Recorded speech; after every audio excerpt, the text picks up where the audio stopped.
for life. And I want to talk about, I think both players have frailties right now. I think I see a Ponder on Paul's side here. It looks like Tariq lining up a block here as well. Like you said, a little behind in cards, but it looks like he might be a tiny bit ahead in resources here. I see only a New Horizons left over for Paul here. I see 3 pieces of equipment left over for Tariq. Looks like a block by a Command and Conquer from Tariq as well here. But we're going to be going back over to him. Tunic's going to be going up to 2, it looks like. What do you know about Tariq's relationship with Rangers? So here's the thing. Tariq not known for playing Ranger decks in Classic Constructed. I don't think any deck is above him in this game. Tariq, one of the best players to ever play Flesh and Blood, but he really made a name for himself early in the game before even Briar happened, when he destroyed the Classic Constructed metagame of just being one of the better limited players in the world. And it was because of how well he did in Tales of Aria. And there were times where he said it might have been correct to force Lexi because you're going to be one of the only Lexi drafters at the table. So I think he's got enough reps at Lexi to be fine. And plus, the team that he's a big proponent of, he's with Team Dragon Shield and a lot of those players for these events. I got to believe they've got him ready to play with Lexi this weekend. Because if he's going to come out with a deck like this, I guarantee you he's gotten enough reps in it. Oh, absolutely. Tariq Patel, one of the hardest workers on our Pro Tour. Just one of the hardest workers, period, when it comes to the card games or not. Actual real-life doctor away from the game as well. So the guy puts everything into everything that he does. Yeah, Dr. Patel, certainly a huge threat to take down any event he's entered into. Speaking of a huge threat, there was an arrow that attacked for 1 hero's hurt, but the big thing is he got to give his opponent 3 frostbites here. So this is one of the Lexi builds that actually does lean into ice a little bit. Yeah, I mean, looking over Tariq's list, it's not so much a hard focus on ice, but there is the Arctic Incarceration, which very critically can come down and try and blunt the opponent's turn at a key moment. Just steal the tempo back.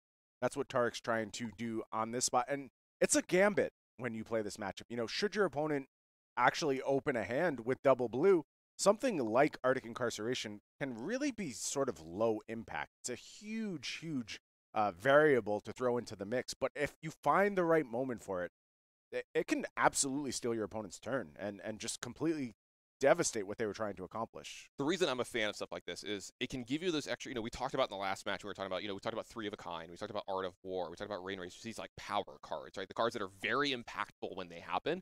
And this one can sometimes give you extra copies of those cards and being another big impactful card. We're taking a look at the deck list here. I'm not sure if Art of War made it into Mr. Patel's deck here this weekend, but it does look like he has a lot of the other stuff as well. Yeah, at first glance, it looks like no. It looks like no Art of War in the mix. And that's not really unreasonable. Like I said, there's a lot of players who are starting to make that move away from Art of War, so not shocking. Are some unique inclusions for sure in Tariq's list, and there's just going to be so much variability from all these Lexis throughout the weekend.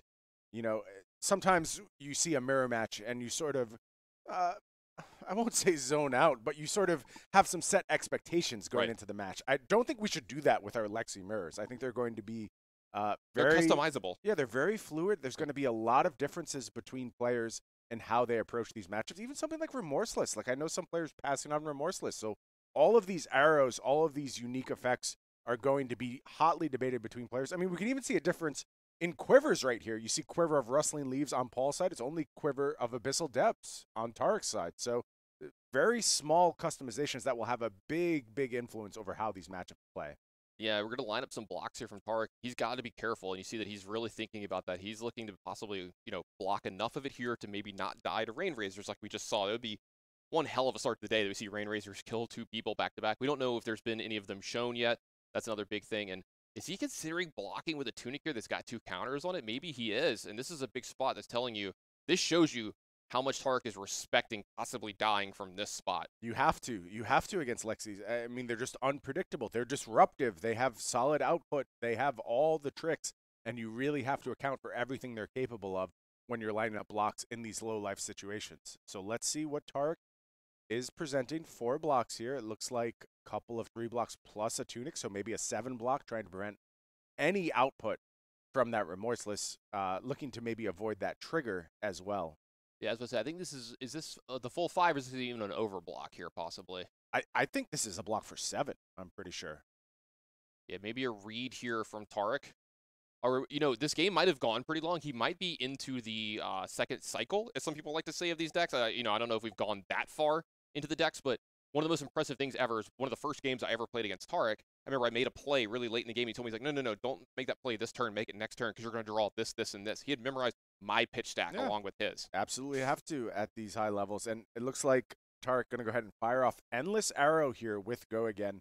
And I think you see now why that block was so critical for Tariq. He could not be facing Remorseless triggers on this turn. Really did not have the life to play with. Needed to guarantee he was able to offer things like this Endless Arrow, like that Searing Shot he has rolled up. Otherwise, just giving up way too much equity on his turn. So a careful, well-considered overblock from Tariq on that last turn. Yeah, almost down to no equipment from the two players here. It does look like, there we go. This is going to give up his arsenal here if Paul blocks to this New Horizons.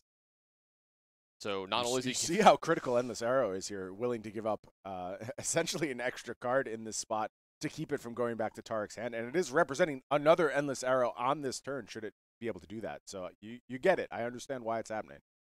That block's going to happen. It does look like the Searing Shot's going to come in behind it. Paul with the life lead here. It looks like he's going to take this and try to get to his turn with some cards left over in his hand. Yeah, going to go ahead and fall down 2-2. You see, there he goes. He loses the arsenal, but he's got cards left over in his hand here. Tariq at 4, Paul at 2. Paul needs a turn here. Critical Horizons advantage now for Tariq. Oh, that's now you see why he wanted to keep his hand. Here we go. Yep. Roll the dice. Can we get there with 3 of a kind? Now he's going to be playing kind of a single arsenal. A deep breath from Tariq's side. Yeah, very, very afraid. Only 1 arsenal slot for Paul. Very good point, Tannen. But once you've 3 of a kind, you can find your setups through your Voltaire, get a few attacks off, and really put Tariq, again, in that grinder.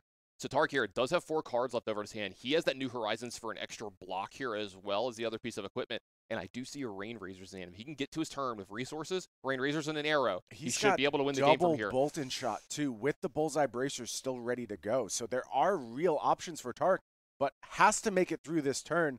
Step 1 is going to be dealing with this Bolt and Shot coming through. Is this the moment where he wants to find a 3-block plus that New Horizons to go ahead and try and blunt Paul's offense in this spot?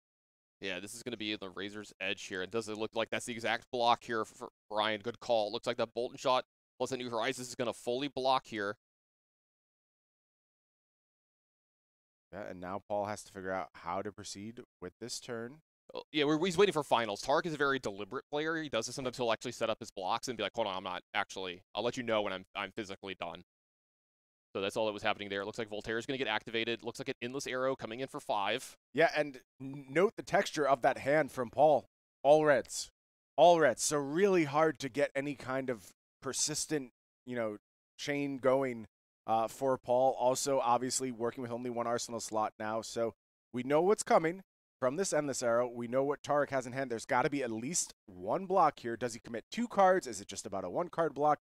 How does he fire back? He does have the option of blocking with 2 cards and going ahead and using Bullseye Bracers on the next turn. But it looks like it's just going to be a 1-card block, meaning we know what he's going into this next turn with, Tannen.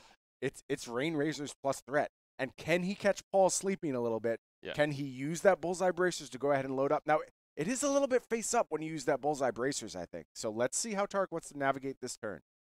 Yeah, are we going to see our second game in a row come down to Rain Razors or not? We're going to find out here. Looks like Paul's taking a moment to decide how he wants to do this.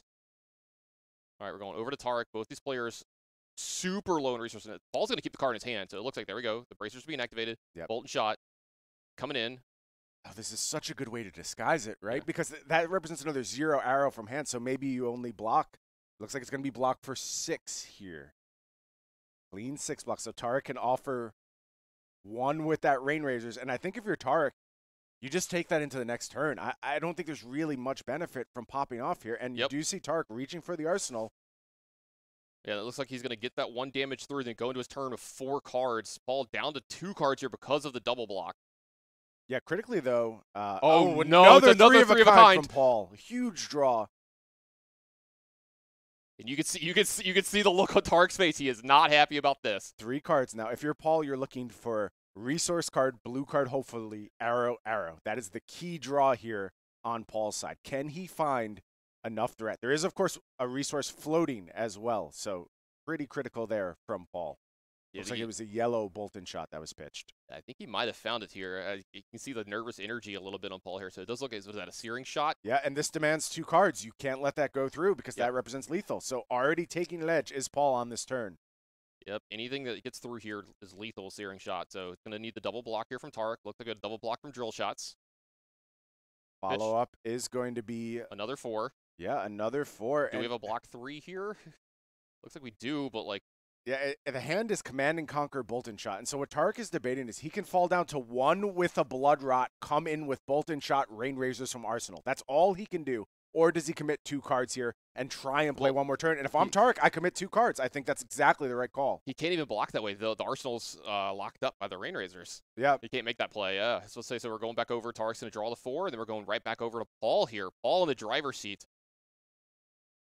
Yeah, he would have had to face up the Rain Razors, and then you're just not accomplishing much. So I agree with the way Tariq has played this. Did draw critically a 3 of a kind there, and it looks like the play here from Paul is going to be drill shot. Blue pitched, so 1 floating that was loaded up. I'm assuming with go again. Yeah, but like maybe not. This is a small drill shot. This looks like a blue. So 3 of a kind able to be used on defense here, and it is the Rain Razors from Paul, and that gets the fist bump from Tariq. Maybe a greedy block there, Tannen? Was he supposed to line up the 3? Yeah, I don't know. It matters how many Rain Razors you've seen from your opponent, how far into the deck we are, and can you even afford to make that block? Because sometimes you can make plays. I've talked about this before. I hate playing not to lose. Correct. You have to play to win. Yeah, you have to play to win. If you make that block there and you play around Rain Razors, do you have enough to win behind that? And then all of a sudden now you're low on cards, and Tariq might not even have a chance to